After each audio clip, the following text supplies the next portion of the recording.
Welcome to Black Girl in CLE, the podcast, where each week I talk about local events, the topic of access in Cleveland, and sometimes I get to talk to some cool people who are doing some pretty cool things in the greater Cleveland area. I am your host, Shayna Black, and today my guest is Clem Marshall from the Original Festival Collective. We'll be talking about Refined, the all-Ohio alcohol festival taking place this month at the Cuyahoga County Fairgrounds. We'll hear from Clem right after this. Today I am sitting with Clem from the Original Festival Collective, OFC. She's laughing at me because I always get it wrong. I think you just should be from Ohio. And today we are going to talk about Refined, which is coming up here in Cleveland at the end of February. Correct, February 23rd, 2019. 2019, and where is it? It's at the Cuyahoga Fairgrounds, Berea, Middleburg Heights, whatever you want to call it, right up there. Is it inside? It is definitely inside. I get that asked a lot because Cleveland does so many outside festivals in the winter. I think it's become sort of like a habit for people in Cleveland Plus, to be it's outside. at the fairground. Plus, it's at the fairgrounds, right. So, like, the fairgrounds, usually I picture outside. So you think of the actual county fair, and there's 5K races, and a lot of the festivals that are there, which are outside. Yeah, but this year we're in the hobby area, so hobbies and homes. Okay. Literally the first building once you pull in. Okay.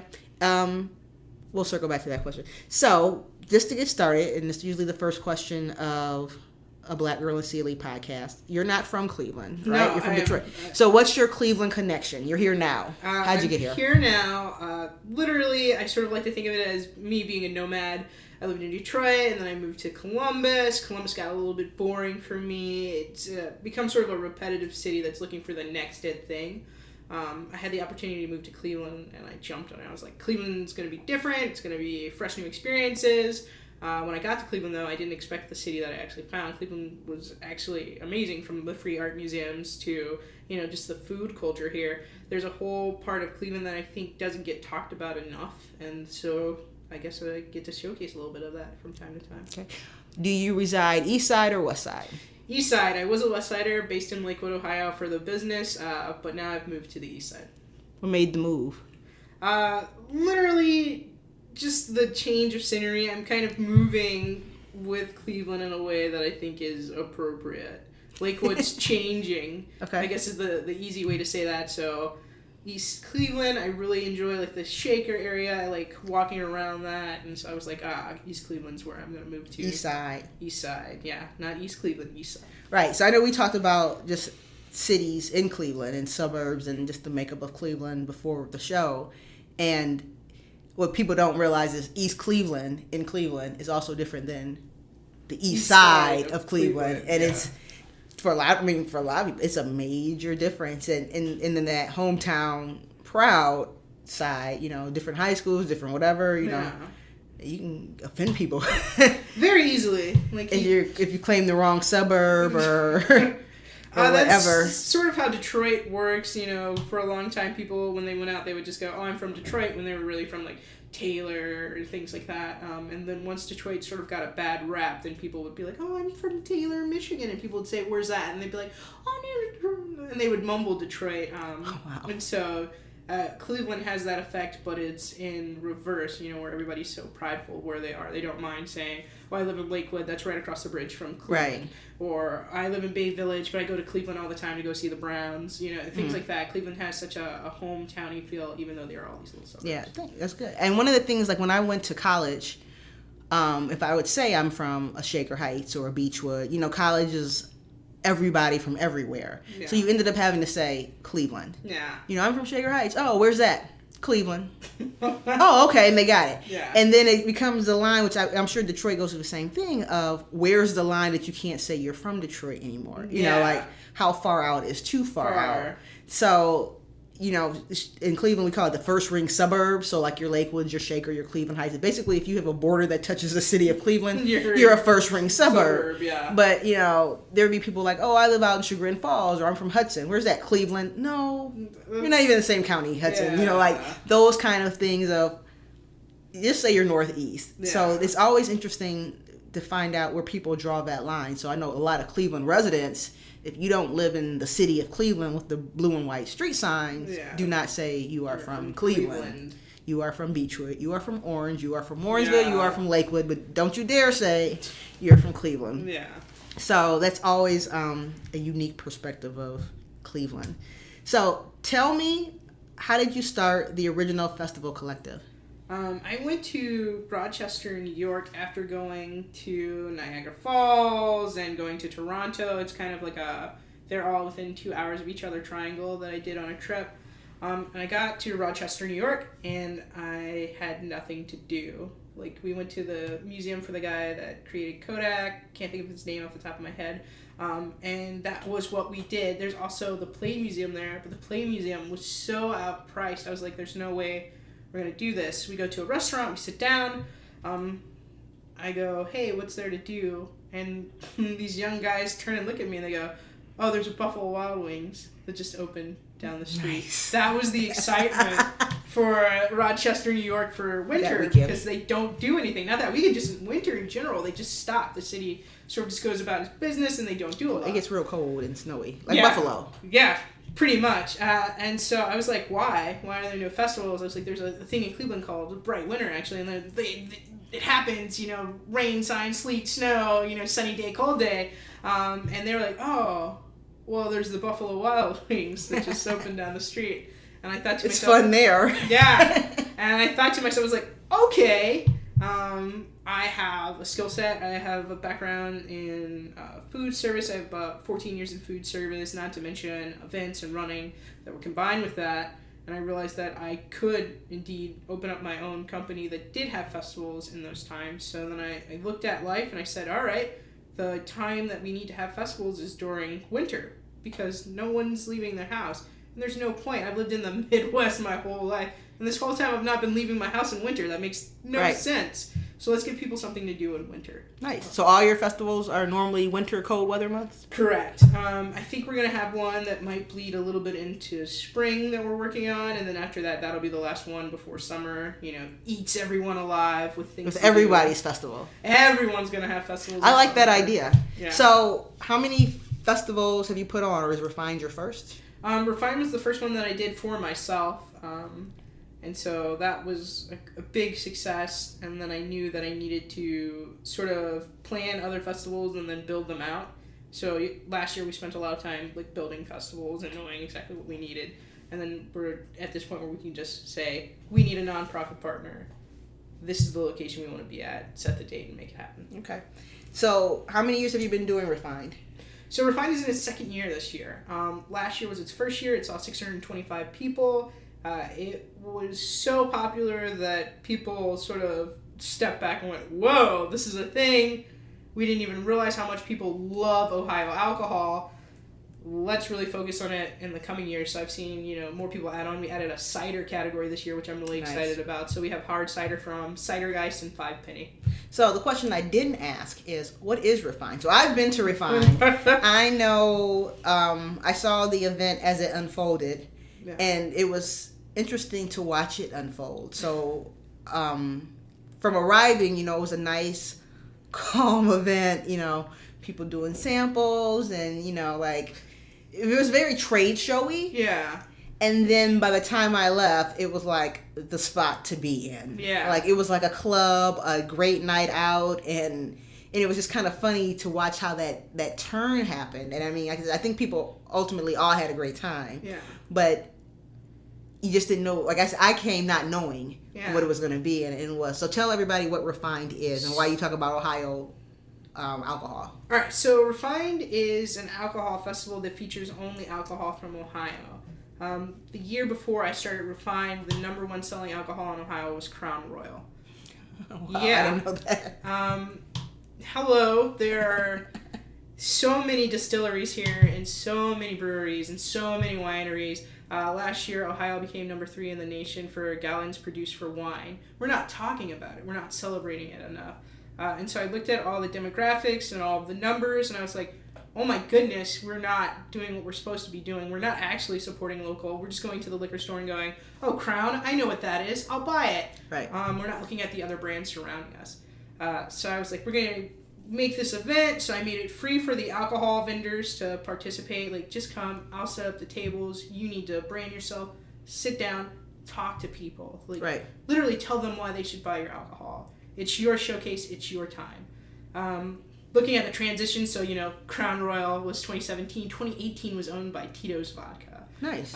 There's a mystical, magical number that was floated around that Tito's made, X amount of millions of dollars in Ohio last year. I'm sure.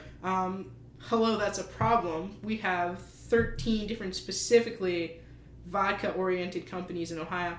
Imagine if, Seven Brothers Distilling here in Painesville had made $10 million and how much that would have done for the city of Painesville. Right. We're still not doing enough to actually help ourselves grow as an economy, which is why the focus on Ohio alcohol is so great. We're all spending money on alcohol. Why aren't we helping each other in the process? We're already buying, beer. We're already buying wine. But if I walk up to someone and I go, oh, can you tell me an Ohio winery real quick? They'll I can. pause. Well, you can because of Cleveland Urban Winery. But outside of that, can you tell me another one? Yeah, I can't. Well, yeah, Debonair out in we know that one because they have great jazz nights. But see, look, yeah, no, it by what it's linked. But that's to. what I do. Yeah, but when I walk up to normal people who don't go out and don't venture out, they're like, "Oh, is they make wine here? Yellowtail made here?" And I'm like, "No, it's sold here, but it's not made here." Right. So Refine sort of takes that place. It's the center stage for Ohio alcohol. So just to clarify, Tito's is not a locally based. No, they're based out of Texas. They spend a lot of branding money in alcohol here in Ohio. That's mainly because they understand the market of Ohio. Ohio likes alcohol. When you look at alcohol, it's winter cities. When you look at Detroit, the highest selling alcohol in Detroit was also a brown liquor. We're brown liquor states, and so sort of that vodka transition is interesting considering that we've always been, brown means warm. Now we're like, vodka means warm. So that transition's happening in Cleveland, definitely. Not so much in the city of Detroit. Detroit's still a brown liquor city, but Cleveland's definitely transitioning. And it's good for the Cleveland market. I mean, there's, homemade vodkas here. So as you continue on with Refine, what do you think of Refined expanding? So you're doing Ohio for Ohio base. Would you take Refined on the road? Or is it homed here in Cleveland? You like it here in Cleveland? I like Refined here in Cleveland. The idea was sort of presented to me because I pull from everywhere. I pull from Cincinnati. I pull from Toledo. And all of those people were like, hey, we'd love to do a festival down here. What do you think about moving it? And so I was like, oh, I could move it around. But then that sort of takes away the magic of introducing people to the Cleveland that I fell in love with. Okay. Which sort of completely links together with the fact that I came to Cleveland expecting one thing and I got a completely another. And so I like introducing and pulling people to come to a city that I thoroughly enjoy. Do you feel that you can pull people to come visit Cleveland? I mean, Destination Cleveland is doing the Visit Me in CLE, and it's about showcasing what's happening here in Cleveland and getting people to come visit Cleveland. Because for some reason, it seems like outside the greater Cleveland area, people are timid about Cleveland. Cleveland has that. I am from Detroit, so Cleveland has that Detroit sort of representation and reputation at the same time, where it's supposed to be a hard city. Like we're like I feel like people think we're like a New York City. We're not. I mean, if you're a smaller market than Cleveland, it's like, oh well, Cleveland's they're doing that stuff up there. Like I'll just stick with Columbus or Cincinnati, but Cleveland is just like we're Gotham or something. Yeah, you are in the cities of Ohio. Definitely Cincinnati or Columbus is definitely Clark Kent territory. Yeah, well, especially Cleveland. Yeah. Clark Kent being from Cleveland. So. Yeah, but I think definitely with festivals and Refined, we could pull people from everywhere, anywhere, if they just have that interest. Maybe there's a liquor store or just a branding or distributor from Indiana who comes to Refine and is like, oh my God, this is really good. How do we get this in Indiana? Or how do we get this in Michigan? Or how do we branch across to Canada? I mean, we're a hop, skip, and away from our friends across the lake. It'd be great if they came in and they were like, oh, I went and I tried all this Ohio alcohol. This is the best alcohol I've ever had in the world. So you mentioned that you have a new cider category. Yeah. What are your other categories? So we've got mead, which is a very popular one. This Ohio Mead Festival coming up April 6th. So mead, wine, beer, cider, newly added. And then from the alcohol categories, you're looking at bourbons, whiskeys, rums, vodkas. Ohio makes amazing gin. We've got some good gin brewers here, so good job, Ohio. Tell us what mead is, 'cause I know we've had a conversation that everyone doesn't know what mead is. Yeah, which is crazy in my mind to not know about mead. Mead, depending on the person or who you talk to, is either considered a honey wine. Like some people will be like, oh, it's a honey wine. And then they'll get into an argument with someone who just feels that mead is just fermented, delicious alcoholic beverage from honey and not necessarily a wine. As far as the state of Ohio is concerned, it's a wine. But so mead is, made with honey. It traces all the way back to African and Asian roots. When they swab those vases from time of people drinking, they see it in Asia and they see it in Africa. And so it's a very old liqueur that we sort of just started ignoring, which we shouldn't have. We were like, oh, there's mead, but I'm going to have this thing made with hops. Right. Or, oh, there's mead, but we don't have honey here, and we're going to use potatoes to make our wine and potatoes to make our alcohol. So regionally, it changed over time, and we sort of stopped paying attention. But mead is seeing a resurgence, especially in Ohio, with home brewers. So it's exciting to be able to showcase mead at Refine and at the Ohio Mead Festival. I'm going to say just a moment of vulnerability. I thought mead, just by being mead, was homemade because I know a homemade mead maker. Yeah. And so to me, it was like this kind of wine thing that people make at home. Yeah. You know what I mean? As opposed to like, this is a real liqueur or this is a real drink. Like you can go somewhere. And so that was one of the things that I think someone had mead at the last Refine. Like there was someone there. And I'm like, oh, you make this kind of out your backyard too? There's a place that does this. Because, you mentioned Crown and you mentioned Tito's and, you mentioned that idea of you go to the liquor store, the state store, and I'm thinking about, especially in like African American culture, like Friday night, you get your check. Yeah, you go buy a bottle. Yeah. Is there mead at these liquor stores? Yes and no. It depends on where you're at. If you're in Lakewood, yes, there is. Outside of Lakewood, it's hit or miss. There are a few places that will sell mead. So where can you find mead for people that are interested? Just in general, like you said, there's who's coming for Refine for the mead, or who's coming for the Mead Festival? All right, so the Mead Festival is from all over Ohio. We've got people from Columbus and Cincinnati and Cleveland, obviously. A couple of people outside of Cleveland because, farms and honey, that's the place to go. But who's coming from Cleveland? Western Reserve Meadery. They're in a great spot. They're really close to Ohio City. If you're ever just on the red line, just get right off the red line and they're right there. Shout out to RTA in there. Yeah. It's an easy way to drink and enjoy yourself and then go home, if that makes any sense. And then we've got Feisty Meadery. Like I said, those guys are a little bit further outside of the Cleveland city limits, but they are really good. They're going to be at Refine. As far as the Mead Festival is concerned, Bottle House, which is right there on Lee Road, if you're a Lee Road person. Cedar Lee. Yeah, they are right there. They're going to be at the Mead Festival. We've got the Brothers Drake, which is based out of Columbus. They're very well known for just the parties they throw. They throw parties inside of the meadery, so you get to enjoy your mead and then enjoy a 1980s band tribute while, helping yourself out. It's pretty good. So tell me this. How do you choose the vendors? Like, do you go seek and you go enjoy all these places? Like, sometimes. Is that your job to have? Like, yeah. I need to roll with you and we can go just try out Ohio alcohol? By all means. Last year, definitely, that's what I did. Went to so many places. There's a certain idea that I made it, so it must be great. I'm going to sell it, which may not be the case. That's sort of like going to someone's house and, well, my mom's chicken is better than your mom's chicken.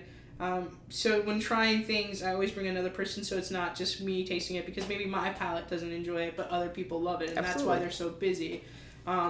So I did get to do that last year. I did like a whirlwind tour of Ohio, did a lot of alcohol shots, a lot of, I really like this, I don't know what goes well with this, because we host cocktail bars at the event, so we have to know what everything tastes like, so we're not just mixing something together and be like, surprise! Right. So we needed to know, we went to Hocking Hills Moonshine.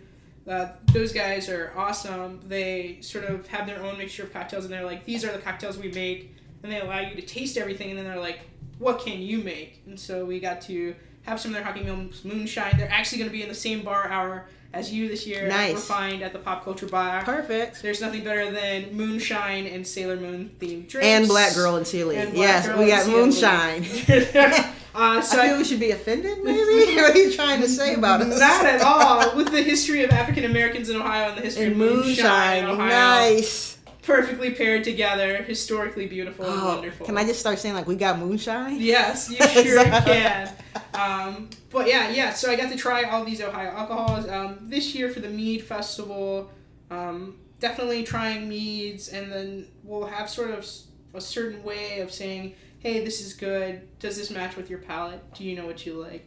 Because mead it can be sparkling, it can be dry, it can be sweet. The only qualification is honey, correct?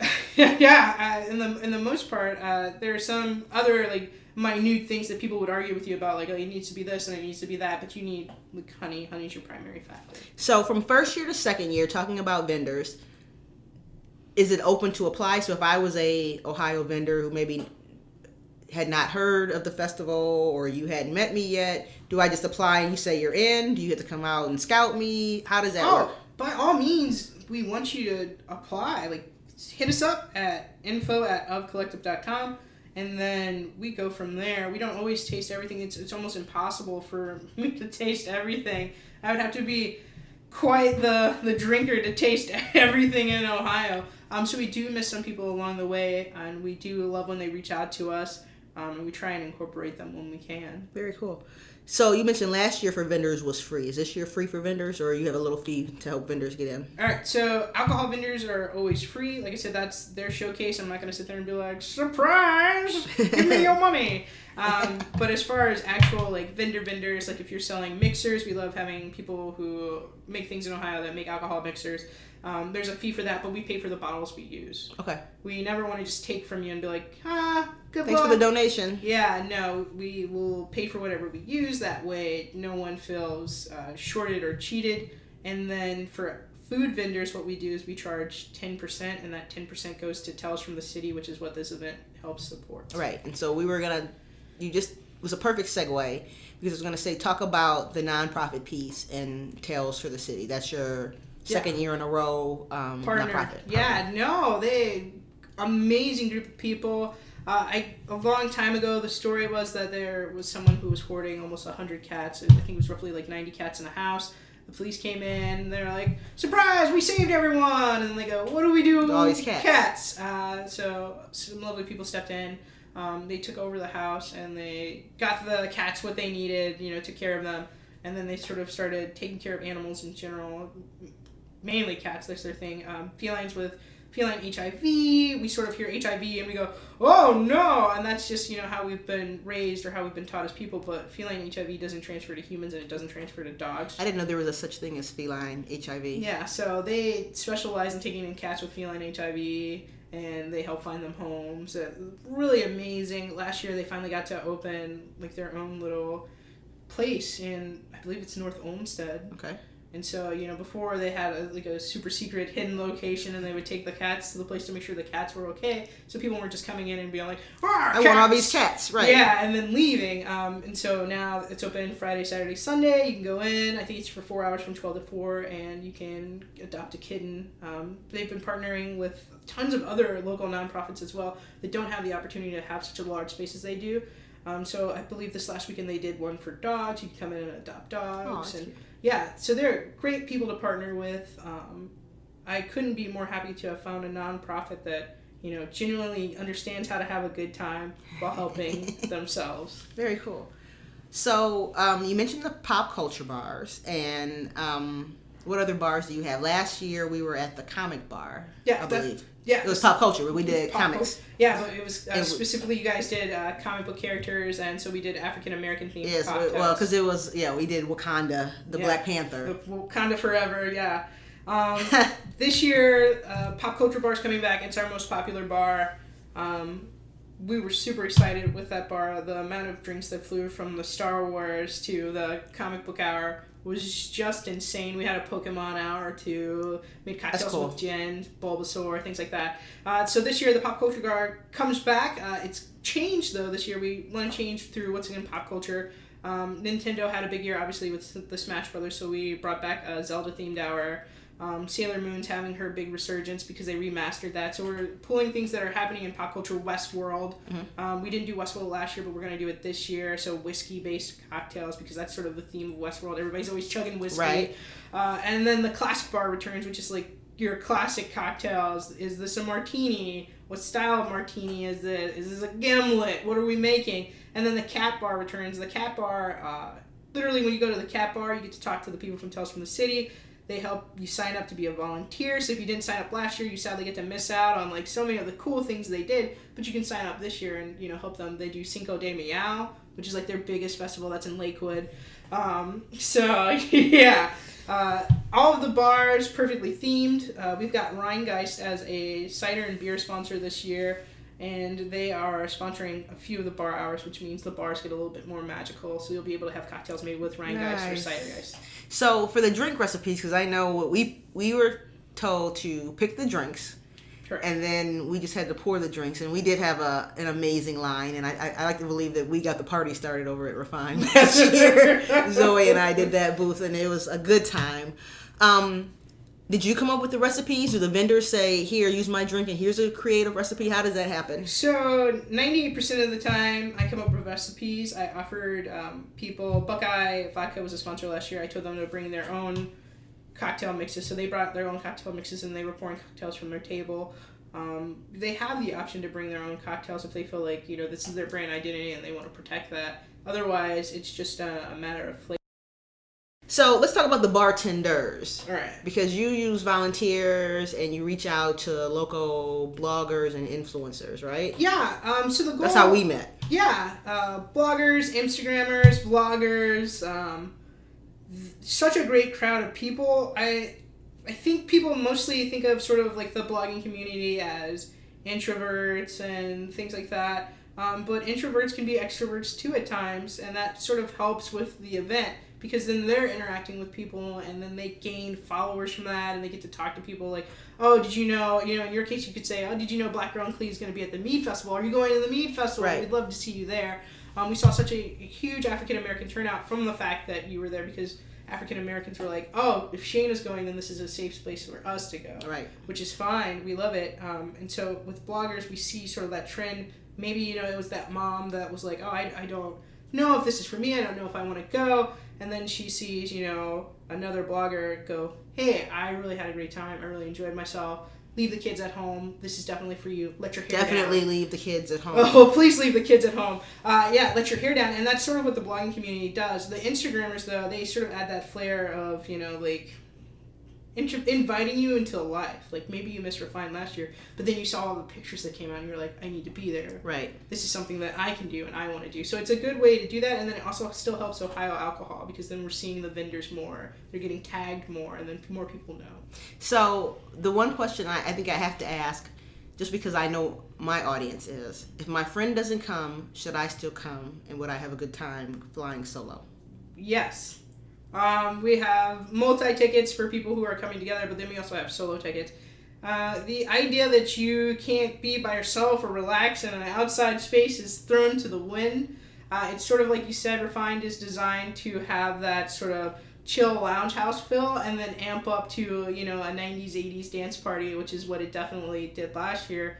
We want people to come in, have a couple of drinks, and then realize that this is a relaxing space and I can talk to whoever I want. I saw strangers hugging. They were doing the hustle on the dance floor, and they had such a good time that they stopped and they hugged each other. Alcohol makes friends. Alcohol does make friends. So even if you're flying solo, why not? And maybe there's someone else flying solo and you can meet them. Or who knows if someone got married last year from Refine. I don't know. Wouldn't that be a great story? Wouldn't it be perfect? If you got married or met your significant other, please email Kim and tell her your Refined Valentine's story. Correct. So, as we think about Refine and we think about people coming, do you still have spaces for bloggers, aspiring folks to still get involved? I know it's this month, so it's within a few weeks. But February 23rd, yes. We've got about 3 slots open. Only one open on the Pop Culture Bar. Like I said, that's the most popular bar. We're not giving up that bar spot. So it fills up really fast. But with my other bars, of course, would love, even if they just want to come in and chat with people. Yeah, totally. info@ofcollective.com. Send us an email. We'd love to hear from you, and then also, work with you. Cool. So as I'm thinking about what else to ask you, because Refined is an experience. Correct. You kind of have to see it to... and honestly, so when I first walked in the door, it was kind of like, let me see what this Refined thing is. And I'll just be totally honest.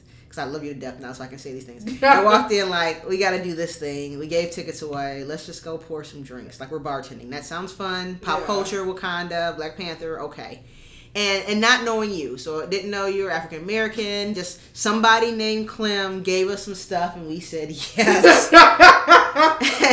And so when you walked in, you know, you got your wristband, and I still have my shot glass. Like, my shot glass is sitting next to my bed. Just that's where it ended up. Okay. I don't use like, it's not in the cabinet with the other shot glasses, but I get my shot glass and I'm like, there is a cat on this shot glass. Yeah. And I like cats, but I'm not a cat fan. I'm more of a dog person, so I'm like, okay, now I got a shot glass with a cat on it. Good job. Not understanding Tales of the City. Like, I heard of it, like, okay, it's going to cats. And that's just kind of how my brain processes, because so much stuff comes at us. I'm like, cats, alcohol, local, urban wineries there. We got to be there. Yeah. Show up. Like, boom, that's all I know. And so, you know, getting there, we got to walk around, and I got there early in the day, so it wasn't as populated. People were still kind of coming in, still trying to figure out what's happening.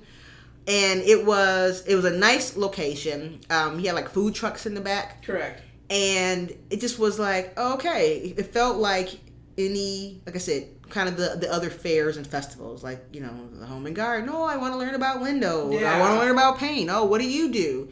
And vendors can sell their alcohol at Refine too, right? This year, yes. So this year we partnered with the Department of Liquor Control. You'll be able to buy bottles and take it home. Okay. And so as you're sampling, like, oh, I never heard of this, or I had heard of, was it Seven Brothers? Yeah. Like, I ran into them at the wine spot and had a tasting there. And I'm like, okay. So I remember Sean at the time was looking for their alcohol. And I'm like, they're here at Refine. They're at Refine. And she's texting me, like, find out where I can find them.